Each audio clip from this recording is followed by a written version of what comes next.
ఈ కమలాత్మిక మాత అంటే లక్ష్మీదేవి.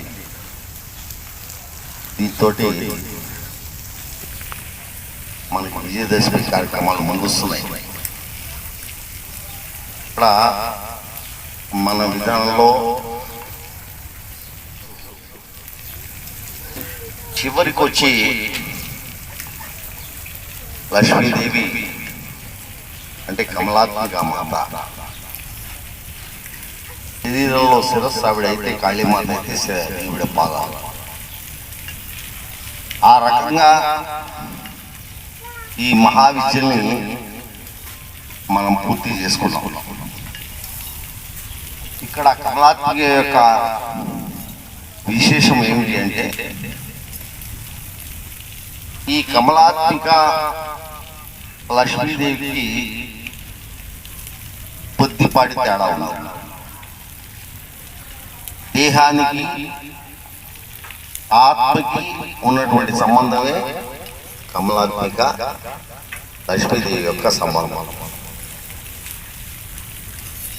అంటే కళ అని ఏదైతే మనం అంటున్నామో ఆ కళాస్వరూపం, లక్ష్మీదేవి యొక్క కళాస్వరూపం ఏదైతే ఉందో ఆవిడే కమలాత్మిక. అంటే లక్ష్మీదేవి యొక్క ఆత్మస్వరూపం అని మనం చెప్పుకోవాలి.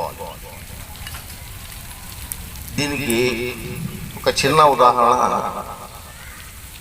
మనకి చెంచు లక్ష్మి సినిమా చూసే ఉంటారు, పాతది, నాగేశ్వరరావు ఆయన ఇష్టంగా నారసింహుడిగా యాక్ట్ చేస్తాడు పాతది.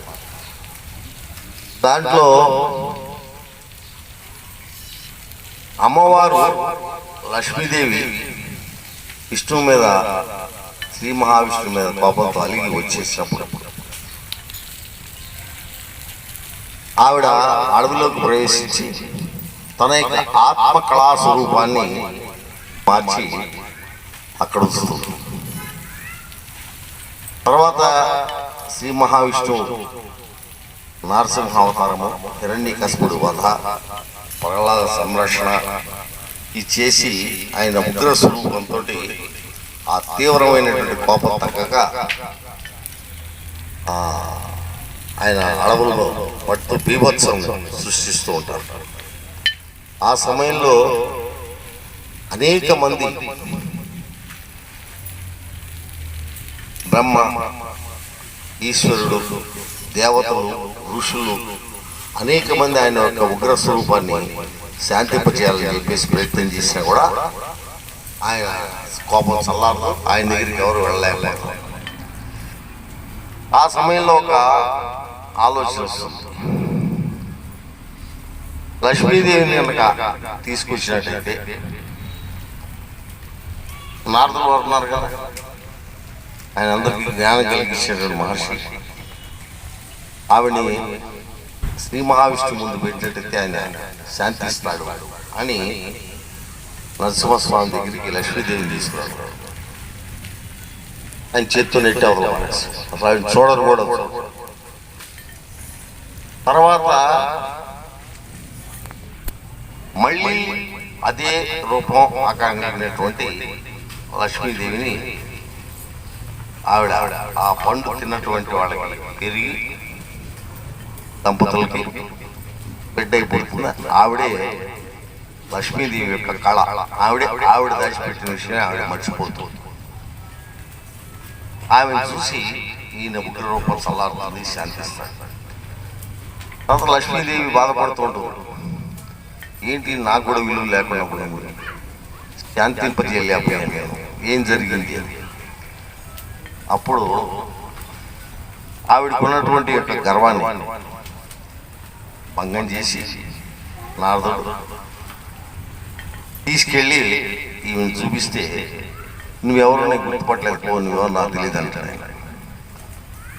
అప్పుడు నువ్వెవరు అని చెప్పి వీళ్ళిద్దరూ ఘర్షణ పడుతున్నప్పుడు అప్పుడు నారదుడు చెప్తాడు, అమ్మా గుర్తు తెచ్చుకో, నువ్వు ఆయన మీద అలిగి ఇక్కడికి వచ్చినప్పుడు నీ కళ తీసి ఒక వృక్షంలో ఉన్నటువంటి పండుగ రూపంలో పెట్టావు. మరి ఇప్పుడు నీ దగ్గర లక్ష్మి కళ లేనప్పుడు నేను ఆయన ఎలా గుర్తిస్తాడు? ఆ లక్ష్మీదేవి నీ ఆత్మస్వరూపిణి అని చెప్తే అప్పుడు ఆవిడ గుర్తొచ్చి తనలో కలుపుకుంటుంది. అప్పుడు లక్ష్మీ స్వీకరిస్తాడు. అంటే లక్ష్మీదేవి యొక్క ఆత్మస్వరూపం అంటే ఈ దేహం ఆవిడ కనుక అయినట్టయితే కమలాత్మిక లక్ష్మీ, ఆ లక్ష్మీదేవి ఆత్మ కళా స్వరూపం. ఇది మన అందరిలో ఉంటుంది, ఒక్క లక్ష్మీదేవిలోనే కాదు, ఇది మన అందరిలోనూ ఉంటుంది. ప్రతి జీవిలో, ప్రతి దాంట్లో జీవ నిర్జీవమైనటువంటి వస్తువుల్లో కూడా ఉంటుంది. ఒక విగ్రహం చూసాం మనం, అబ్బా ఎంత కళాత్మకంగా ఉంది అంటే. ఒక డ్రాయింగ్ చూసాం, ఒక చక్కటి ఆర్ట్, ఎంత బాగుంది అంటే. ఒక నృత్యం చూసాం, ఎంత బాగుంది అనిపిస్తుంది. ఒక ఇల్లు చూసాం, ఆహా ఏం కళగా ఉంది అనిపిస్తుంది. అది ఇన్ని రంగులేసినా ఇంత బ్రహ్మాండంగా ఉన్నా ఏంటోనే ఇది పెద్ద బాలేదు, బ్రహ్మాండంగా ఉంది కదా, ₹1,00,00,000 కట్టాడు కదా, ఆయన కూడా ఏంటో అనిపిస్తుంది. ఆ ఇంట్లో కళ అనేది ఉంది. ఆ కళాస్వరూపమే కమలాత్మక అంటే మూల స్వరూపమై కమలాత్మక విరాజిల్లుతుంది. కాబట్టి ఇవాళ అటువంటి కమలాత్మకాన్ని మనం ఆరాధన చేసాం. ఈ కమలాత్మక స్వరూపం మనకి జీవ కళ. ఆవిడ యొక్క అనుగ్రహం ఉంటేనే మానవుడు మనుగడ సాగించగలుగుతాడు. యావత్ ప్రపంచంలో ఉన్నటువంటి మానవ జాతి ఆవిడ వల్లనే తింటున్నారు, బతుకుతున్నారు, జీవిస్తున్నారు. ఆవిడ్ని భక్తితోటి ఆరాధించి ఆవిడ ధర్మాలు ఏవైతే ఉన్నాయో, ఆవిడకి ఇష్టమైనటువంటి పనులు ఏవైతే ఉన్నాయో వాటిని ఆరాధిస్తున్నారు. ముఖ్యంగా కూడా ఆవిడ యొక్క ఒక గుణం ఉంది లక్ష్మీదేవి, ఆవి చెంచిన స్వభావం. ఇవాళ నా దగ్గర ఉంటుంది, కోట్లు ఉంటాయి, రేపు పొద్దునకి బికార. ఇవాళ బికార అయినటువంటి వాడు రేపు పొద్దున ఆవిడ ఎప్పుడు వస్తుందో ఎప్పుడు వెళ్ళిపోతుందో కూడా ఆవిడ నిలకడగా ఉండదు. ఈ నిలకడగా స్వభావం ఆవిడ కలిగి ఉండదు. కారణం ఏంటంటే శాశ్వతంగా ఒక్కడి దగ్గరే కనుక ఉన్నట్టయితే ఆ వ్యక్తి దుర్మార్గుడైపోతాడు, దుష్టుడైపోతాడు, లోక కంటకుడైతాడు, పశు న్యాయం అవలంబిస్తూ ఉంటాడు, పశు ప్రవృత్తి కలిగి ఉంటాడు, ఆటవిక న్యాయం అమలు జరుగుతుంది, క్రమేణా ధర్మాధర్మాలు మర్చిపోతూ ఉంటారు. కాబట్టి ఆవిడ నిలకడగా ఎప్పుడు ఉండదు. ఈ సామాన్యమైన విషయం, మనం కనుక ఒకే పోస్ట్లో ఒక ఆఫీసులో 10 ఏళ్ళు ఇచ్చామనుకోండి, ఇవాడు సొంత. కాబట్టి అక్కడ సార్ ట్రాన్స్ఫర్ చేస్తూ ఉండాలి. ఒక రాజకీయ నాయకుడి శాస్త్రంగా అక్కడే ఉంచితే ఒక పార్టీలో సర్వనాశనం, ఆ దేశం బాగుపడు. కాబట్టి మార్పు అనేటువంటిది మానవ జీవనానికి ప్రకృతిలో భాగం, అది ఉండాలి. ముఖ్యంగా ధనం విషయంలో, లక్ష్మీదేవి విషయంలో అది ఎప్పుడు నిలకడగా మన దగ్గర ఉండకూడదు, శాశ్వతంగా ఉండకూడదు. ఇది ప్రకృతి ధర్మం. నువ్వు ఉండాలని అనుకున్నా నీ దగ్గర ఉండదు. ఎంతవరకు నీకు అవసరమో అంతవరకు మాత్రమే నీకు ఉండాలి. మిగతా మొత్తం సమాజంలోకి వెళ్ళిపోతే ఎప్పుడు ఆ ప్రవాహం నిరంతరం నీకు, నీ వంశానికి, నీ ముందు తరాలకి మొత్తానికి అది నిరంతరం ప్రవహిస్తుంది. కమలాత్మి యొక్క స్వరూపంలో, బీజాక్షరంలో ముఖ్యమైనటువంటి విషయం, మంత్రంలోనే మొత్తం తత్వం చెప్పబడింది. బీజ మంత్రంలోనే మొత్తం తత్వం, కమలాత్మి యొక్క తత్వం చెప్పబడింది. ఋషులు ఇచ్చారు దాన్ని. ఐం హ్రీం శ్రీం క్లీం. దీంట్లో కమలాత్మక బీజాక్షరం ఇది శ్రీ. మరి ఐం హ్రీం ముందు చెప్పారేంటి? శ్రీం రావాలి కదా. లక్ష్మీ పత్రికలలో శ్రీం శ్రీం అని మొత్తం శ్రీం తోటే ఉంటుంది. మరి ఇక్కడ మూల స్వరూపిణి అయినటువంటి లక్ష్మీదేవికి, ఆదిలక్ష్మికి శ్రీం తీసుకెళ్ళి 3వ దాంట్లో పడేశారు. మళ్ళీ ఇది అంతతో క్లోజ్ కాల, మళ్ళీ క్లీం అని కూడా తొగ తగిలించారు. ఏమిటి అంటే, లక్ష్మి నువ్వు సంపాదించాలి అంటే అయాచితంగా రాదు, వస్తే నిలబడబడ. అది గుర్తుపెట్టుకో. ఆవిడ ధర్మాలు ఇవ్వాలి, తెలుసుకోవాలి. దానం, దయా, దాతృత్వం లేనటువంటి వాడి దగ్గర లక్ష్మి ఎప్పుడూ ఉండదు. తొందరలోనే వాడు భిక్షాధికారి అయిపోతాడు. లక్షాధికారి కాదు, భిక్షాధికారి. కాబట్టి ఆవిడ ధర్మాలు ఏవైతే ఉన్నాయో ఆ భగవంతుణ్ణి, ఆ దేవతని ఆరాధిస్తున్నప్పుడు వాళ్ళకి ఉన్నటువంటి యొక్క ధర్మాల్ని మనం అనుసరించడమే ఆరాధన, అదే ఉపాసన. అట్లాగే ఐం అనేది ఏంటి? దీనికి సంబంధించిన సరస్వతి బీజాక్షరము, జ్ఞానం. సరస్వతి దేవి ఉండాలి. సరస్వతి లేకపోతే రూపాయి రాదు. సరస్వతి దేవి నువ్వు అంటే నీ చదువు. మళ్ళీ దీంట్లో 2 ఉన్నాయి, నీల సరస్వతి, శ్వేత సరస్వతి. తారామాతలో వస్తుంది. శ్వేత సరస్వతిని ఆరాధించేటటువంటి వాడు కూడా ఐం బీజమే, బ్రహ్మజ్ఞానాన్ని పొందుతాడు, బ్రహ్మ విద్య వస్తుంది. నీల సరస్వతిని ఆరాధిస్తే లౌకిక జ్ఞానం, లౌకిక విద్యలు వస్తాయి. బతుకు తెరువు విద్యలు మనం చెప్పుకున్నాం కదా. మనం బతుకు తెరువు విద్యలు ఈ కూటికి గుడ్డకి తప్ప దేనికి పనికిరావు. ఈ శరీరంతో నీకు పోతుంది. రోగాలమయం చేసేటువంటి విద్య ఈ విద్యలు. బతకడానికి పనికొస్తుంది. బతకాలిగా మరి. కాబట్టి ఇది కూడా కావాలన్నా. శ్రీకృష్ణ భగవానుడు జ్ఞానయోగం, విజ్ఞాన యోగం అని 2 చెప్పారు, వదిలిపెట్టలా. కాబట్టి ఇది కూడా కావాలి. కానీ దీని యొక్క పరిధి అంతా 24 గంటలు దీని మీదే మన దృష్టికి పెట్టాలా. ఒక బతుకు తెరువు కోసం ఈ లోక విద్య నేర్చుకుని డిగ్రీనో ఇంకోటి చదువుకుని తర్వాత మనం ఆరాధించవలసినటువంటిది బ్రహ్మ సరస్వతి. అదే బ్రహ్మజ్ఞానం, అదే మూలము, అదే అంతిమం అని హిందూ ధర్మశాస్త్రాలు ఘోషిస్తున్నాయి. కాబట్టి మనకి ఇదేదైతే ఉందో ఐం అనేటువంటిది జ్ఞానాన్ని సూచిస్తుంది. అంటే విద్య రావాలి. విద్య వస్తేనే లక్ష్మీ వశం అవుతుంది. ఏ విద్య అయినా కానీ, ఎటువంటి విద్య అయినా కానీ, అది చెప్పులు కుట్టుకునేది కావచ్చు, వ్యవసాయం కావచ్చు, పుట్టు పని కావచ్చు, ఎటువంటి విద్య అయినా నీకు సరస్వతి వశమైతేనే ముందు సరస్వతి వస్తే తర్వాత లక్ష్మి వస్తుంది. కాబట్టి ముందు ఐం బీజాక్షరం ఇచ్చారు పెద్దలు. దీని తప్పని దీంట్లో. దీని తర్వాత హ్రీం భువనేశ్వరి మాత బీజాక్షరం, శక్తి స్వరూపిణి. ఈ హ్రీంని తంత్రశాస్త్రంలో తాంత్రిక ఓంకారము అంటారు. అంత విశిష్ట ప్రాధాన్యత ఉంది. తాంత్రిక ఓంకారము అనేటువంటి ఒక 2వ పేరు.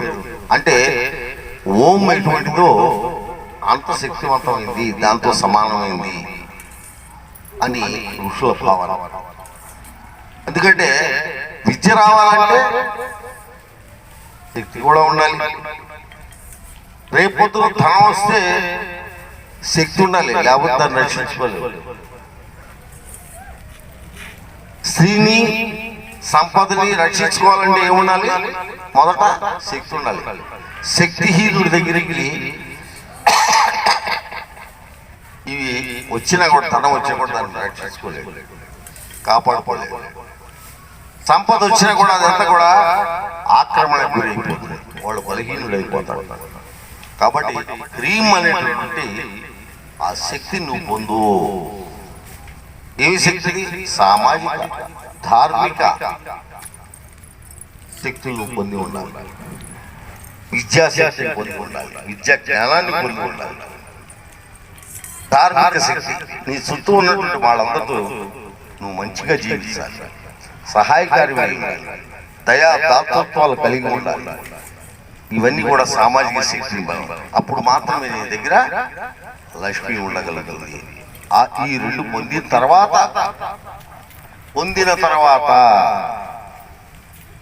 అప్పుడు లక్ష్మి శ్రీంకార బీజం వస్తుంది. ఎటువంటి సంపద వస్తుంది? అద్భుతమైనటువంటి సంపద వస్తుంది, బ్రహ్మాండమైనటువంటి సంపదని నువ్వు పొందవచ్చు. అప్పుడు అర్హత ఏర్పడుతుంది. సరే, ఈ సంపద అంతా పొందాం, ఈ శక్తులన్నీ పొందాం, మన అంతటితో స్టాప్ చేయలేదు వాళ్ళు మహర్షులు. క్లీమ్ అనేటువంటి ఇంకొక బీజం ఇచ్చారు. ఈ క్లీమ్ అనేటువంటి బీజం ఏంటంటే సమ్మోహన బీజం. ఈ సమ్మోహన బీజం అంటే నీ పట్ల మొత్తం సమాజానికి, ప్రకృతికి, నీ ఇంట్లో ఉండే కుక్కకి, పిల్లికి, పశుపక్షాదులకి నువ్వు పట్ల ప్రేమ కలిగి నువ్వు ప్రేమించే గుణం వాళ్ళ నీ మాట గౌరవం, విలువ, ఒక వ్యామోహం ఎట్లా సాధ్యమైంది? ఇదే సమ్మోహం, క్లీమ్ బీజం.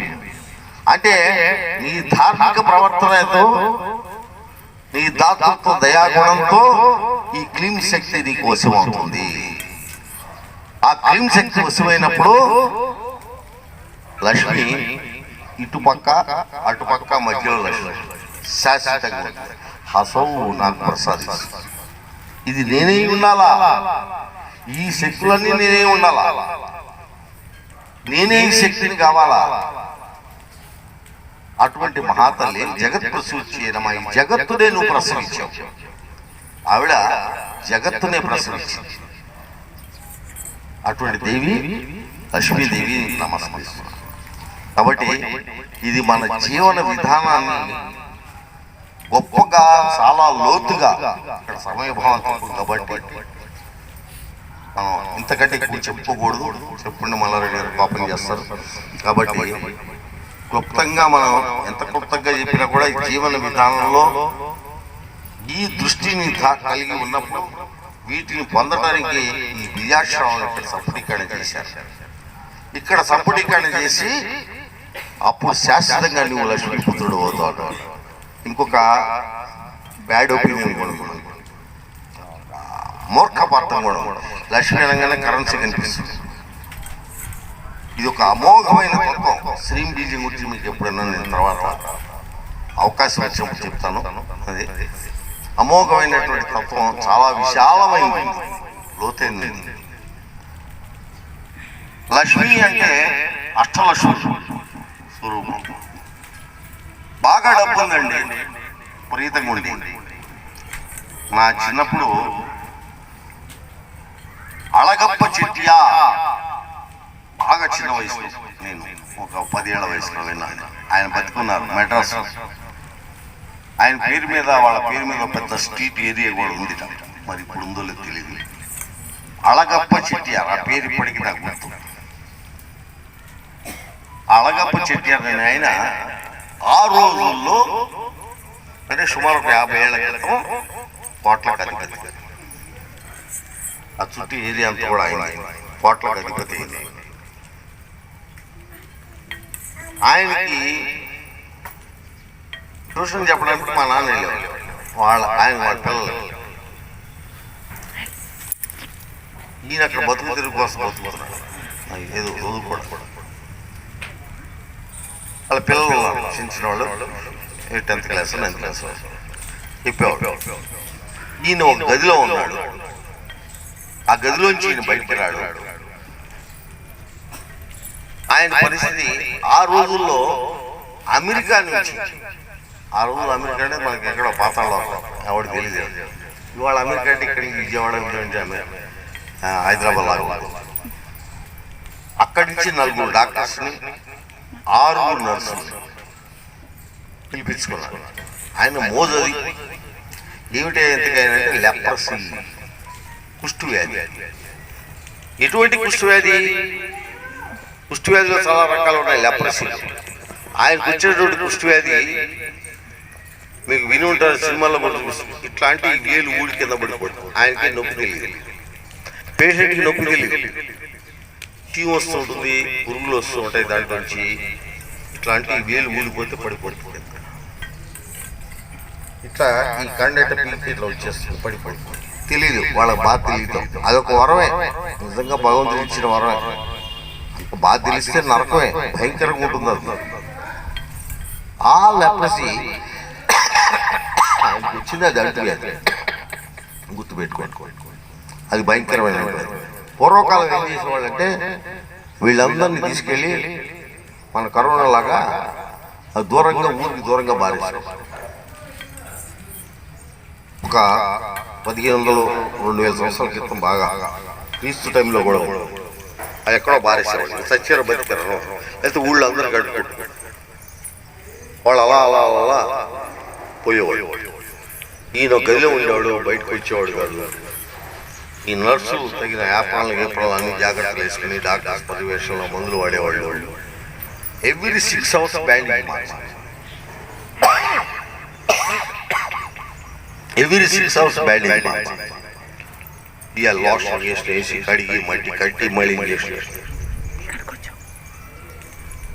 ఒకరోజు ఆయన అనేవాడు, ఏమిటి దారిద్ర్యం ఏంటి, ఈ కర్మ ఏంటి, చిన్న స్వీట్ తినాలంటే తినలేదు, బయటకు వచ్చి నలుగురితో మాట్లాడాలంటే మాట్లాడలేదు, కనీసం కిటికీలోంచి అద్దంలోంచి చూసి మాట్లాడదామన్నా భయపడుతున్నాను, నా దగ్గరికి ఎవరు రావట్లేదు, దీనికంటే ఎప్పుడు చచ్చిపోతాను, నన్ను ఎప్పుడు తీసుకెళ్ళిపోతాను, లేకపోతే నాకు మెర్సీ కిల్లింగ్ చేసేటాను, ఇలా ఆయన ఇచ్చేవాడు. ఇంతకంటే దారిద్ర్యం ఉందా? ఇంతకంటే దారిద్ర్యం ఉందా? అవతల కరెన్సీ మూలుగుతుంది, ఆస్తులు సంపదలు కోట్లు ఉన్నాయి. ఇంతకంటే ఉదాహరణ కావాలా? దుర్భరమైన పరిస్థితి. ఆ మనిషి ప్రత్యక్ష నరకాన్ని ఇక్కడ చూస్తున్నాడు. సమాజం నిలివేసి డబ్బులు ఉన్నాయి కాబట్టి డాక్టర్ ఏం చేశారు, వాళ్ళు ఏమీ చేయలేదు. ఇంకా అంతకంటే చక్కగా ఇక్కడ ఆయుర్వేదం ఆ కేళ్ళకి తీసి బాగుపడేవాడు, భూమి తీసుకుంటాడు. కాబట్టి అది వేరే విషయం. కాబట్టి అటువంటి ఆరోగ్య లక్ష్మి అష్టలక్ష్మిలో నేను చెబుతున్నాను. ఇలా 8 లక్షలు వాటి గురించి చెప్పడానికి టైం లేదు. ఆయన కళ్యాణం చేస్తున్నాడు, మిగతా లక్ష్ములు పక్కన పెట్టండి. కాబట్టి మనకి ఇవన్నీ ఉంటేనే ధాన్య లక్ష్మి అంతా బాగుంది. కరెన్సీ దీన్ని బతుకుతావా? నోట్లు బిళ్ళలు ఇస్తా, దీన్ని బతుకుతావా? లేదే. మళ్ళీ తిరిగి ధాన్య లక్ష్మి ఉండాలి. ఆ బియ్యమో ఒడ్లు అంటే ఆ గోధుమలో సజ్జలో వండుకుని తినాల్సింది తెచ్చినట్టు ధాన్య లక్ష్మి సంపద ఉండాలి. అది ఎలా పండలేదనుకో ఇంతే సంగతి. కాబట్టి ఇంటిలో ఏ ఒక్క దాన్ని నువ్వు తీసేయడానికి లేదు. దాని తర్వాతే చివరిది ఇది, గుర్తుపెట్టు. ఇది కరెన్సీ అని నువ్వు అనుకుంటే చాలా తప్పు. ఇవాళ నీ కరెన్సీ ఉంది, ఒకప్పుడు తోలునాలు ఉన్నాయి, ఇంకా అంతకుముందు వస్తు మార్పులు ఉంది. ఒక గొర్రె ఇచ్చుకునేవాడు, మేక తీసుకునేవాడు, కోడి ఇచ్చుకునేవాడు, కుక్కర్ తీసుకునేవాడు. వస్తు మార్పులు. ఏది లక్ష్మి? ఎక్కడ నువ్వు అనుకునే కరెన్సీ ఏంటి, ఈ తత్వం ఏంటి? కాబట్టి దీంట్లోకి వెళ్ళినట్టయితే హిందూ హైందవ ధార్మిక శాస్త్రాలు చాలా లోతుగా కాచి వడబోసి హిందూ తత్వం లక్ష్మీ స్వరూపాన్ని గుర్తించి నీకు హద్దులు ఇచ్చి దానం, దయ, దాతృత్వం ఈ గుణాలను ఇచ్చి నీకు ఎంతకాలం ఉండాలో అంతకాలం ఇచ్చి మనం ఇది పెట్టుకుంటే, ఈ సెమినార్ పెట్టుకుంటే 4 రోజులైనా కూడా కాదు. ఆవిడ తత్వం తెలుసుకోవాలి. ఇవి నేర్చుకోండి, జాగ్రత్తగా బతకండి. 8 లక్షలు సమాన ప్రాధాన్యతే. గుర్తుపెట్టుకో. నేను రాత్రి బోళ్ళు ఇద్దరు లేకుండా పనిచేస్తాను, నాకు కరెన్సీ వస్తుంది, జీతం వస్తుందంటే వాడి కింద వెన్నెముక వస్తుంది, అదేనా తోక వస్తుంది, కిడ్నీలు పోతుంది, ఏం పర్లేదు, డబ్బు ఉందంటే కార్పొరేట్ కూడా రెడీ. అర్థమైందా? తింటే అరగదు, గ్యాస్ లేదు, రాత్రి పండుతలేదు, వ్యాయామం లేదు. ఎట్లా వెళ్తాం సార్? సాఫ్ట్వేర్ వర్క్ మాది, 8 అలా పడితే ఏం ఉండ. ఈ 10 వచ్చేవాడి దగ్గర నేను పని చేస్తాను. రూపాయలు తక్కువ వస్తే వచ్చింది. నాకు ఆరోగ్యం కంటే అది ముఖ్యమా? అది కూడా అవసరమే. ఆ లక్ష్మి కూడా ఉండాలి. అన్నీ ఉండాలంటే అన్ని బ్యాలెన్స్ ఉంటాయి. ఏ ఒక్క లక్ష్మి కావాలంటే ఆ ఒక్క లక్ష్మి, మిగతా పోతాయి. అప్పుడు తెలిసి వస్తుంది ఏంట్రా కర్మ ఏంటంటే. కాబట్టి వీటన్నిటిని గుర్తుపెట్టుకుని కమలాత్మక మత అమోఘమైన తత్వంతో, అర్థమైందా? అందుకని ఆవిడ ఏమన్నా అంటే పాదాలంటే తీలు కనుక్కోకండి. మనం మల్లారెడ్డి గురువు గారికి వాళ్ళకి పెద్దలకి మనం పాద పూజ చేసుకుంటాం. పాదాలకి చేస్తారు, ఎవరు నెత్తికి చేయడు. అర్థమైందా? నెత్తి చేయడం అటువంటిది. ఇది ఉంటే అంటే ఈ భూమి ఇది ఉంటే ఇది ఉంటుంది, ఇది లేకపోతే లేదు, నిలబడపడిపోదు, దిక్కుడు పోవాలి. కాబట్టి అట్లాంటి మూలమైనటువంటి ఆత్మస్వరూపమైనటువంటి ఈ మహత్తరమైనటువంటి కమలాత్మక విద్యని ఈ రోజున మనం ఉపాసన చేసాం. దీని యొక్క తత్వాన్ని చాలా చాలా చాలా క్లుప్తంగా నాకు తెలిసిన మేరకు చెప్పాను. ఇంకా పండితులు పెద్దలు మహానుభావులు విశ్లేషించగలుగుతారు. ఉపాసన 15 సంవత్సరాలు బడి చేస్తున్న వాళ్ళు ఏంటి. కాబట్టి తెలుసుకోండి, చదువుకోండి. సమదృష్టి లక్ష్మి పట్ల 8 చేతులు కలిగి, అంటే 8 ముఖములు కలిగి అష్టలక్ష్మి స్వరూపి అయినటువంటి ఈ లక్ష్మీదేవిని మనం అర్థం చేసుకుని ఆరాధిద్దాము. ఐశ్వర్యవంతులు. ఐశ్వర్యం అంటే డబ్బు కాదు, కరెన్సీ కాదు, గుర్తుపెట్టుకోండి. 8 లక్షలు ఉంటేనే నీకు సంపద, ఐశ్వర్యం అని అర్థం.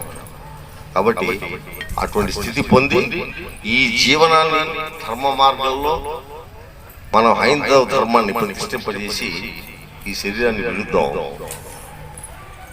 అందరికీ ఆ శ్రీ మహాలక్ష్మి కటాక్షం ఇవ్వాలని నేను ప్రార్థిస్తూ ఆశిస్తూ అందరికీ నమస్కరిస్తూ సెలవు.